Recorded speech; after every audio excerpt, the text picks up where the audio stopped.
I decided to start a photography club because I realized there was none on the campus, and it's one of my hobbies, so I thought it's something that I feel like a lot of people would be interested in, and something I wanted to bring to UMBC so I could experience it and then so other people could too. We've been able to get interest so far, even though we're a relatively new club on campus.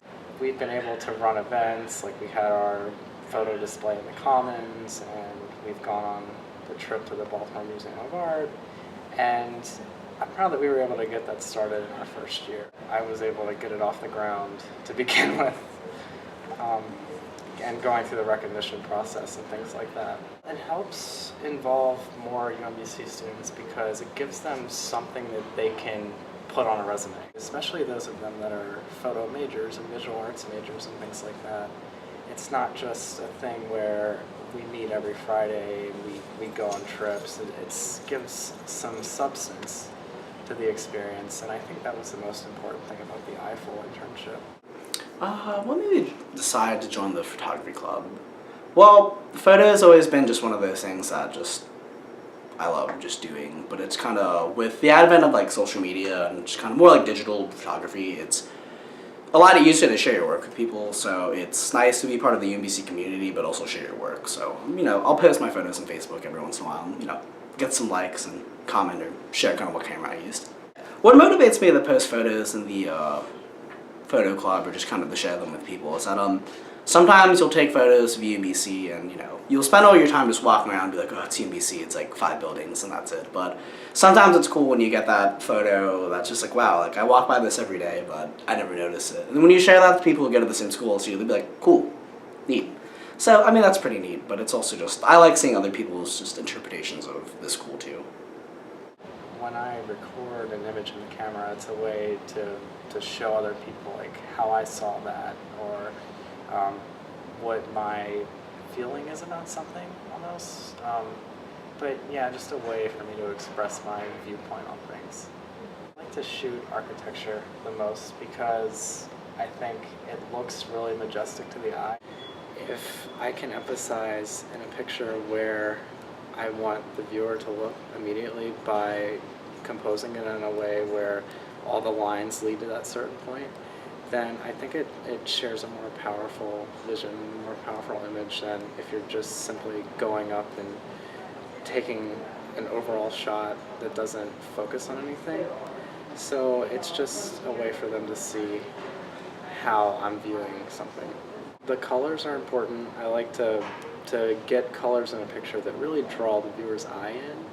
And the same goes for perspectives and angles. Like if I'm shooting architecture one day, I like to do a walk around first and see what lines up at what point.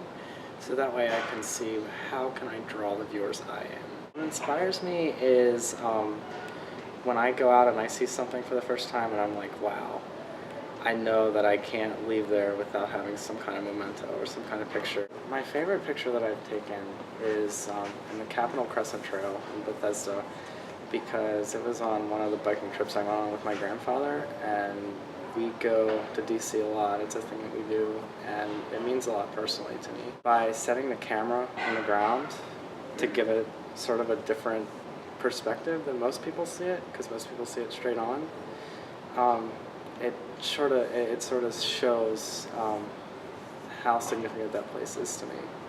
Well, photography is very kind of existential for me. Just the best way to describe it is just kind of it's like when you have a camera in your hand, it kind of gives you some like authority to be there. So I like putting my perspective on things. It's kind of evidence for people to come just in the future and be like, oh, he was there. When I first started photography, I was really into street photography. So the gist of that is you get your camera, everyone has one of those, and then you walk into the street. So it could be a city or like a town or something like that, but yeah, you just take photos. I mean, most people like candids and that kind of stuff, and I used to be, like I said, really into street photography, but I'm starting to branch out a little bit. So I'm into, I guess you'd say, lifestyle photography, and then kind of urban landscape would be the best way to put it. I'd say this is one of my favorite photos just because it's like kind of simple to the point. I mean, sometimes when I name this photo online, it's either untitled just because I'm not creative, or to darkness. because I'm being creative. My blog is, sometimes it's photos of cameras, sometimes it's just actual photos, but sometimes I post thoughts on just kind of my own photos. I've been to a few of the protests in Baltimore, so the recent one's about like Ferguson. So I'll kind of list all my photos on there. I mean, it will be hosted on Flickr, but the actual content and blog write-up will be there. So it's just kind of nice just having a lot of different places to share your photography, but just different ways to talk about it too. I would like to start an Instagram, honestly, because it's a form of social media that maybe I could actually personalize and I could actually use, unlike Twitter or Facebook, which is kind of sort of surface. It's on the surface. It's not very personal, but I could really share my images through Instagram. So I would consider getting one, but I don't currently have one.